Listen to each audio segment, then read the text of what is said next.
Burada istisna bir ölkə var, Polşa. Yəqin ki, razılaşarsınız.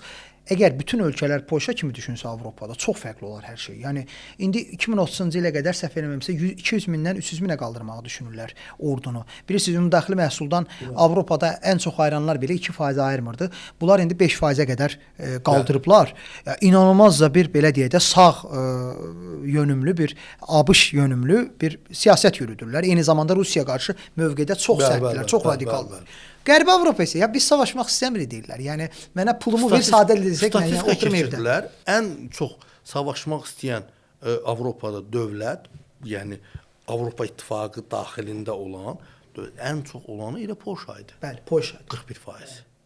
Fransanın özündə 16%. Və getdikcə güclənirlər. Avropanın rəqəm güclü olması. Bu nə deməkdir? Bu o deməkdir ki, Avropa döyüşmək istəmir.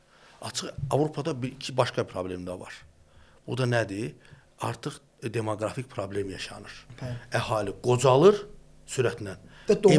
Doğum sayı azalır, evlənmək istəyənlərin sayı azdır. Bu da Avropanı boşaldır. Avropanın niyə bu gün Ukraynanın o 6 milyondan yuxarı əhalisi gedib Avropada və buraxmırlar? Xüsusən də xanımlarını sayı artırmağa çalışırlar.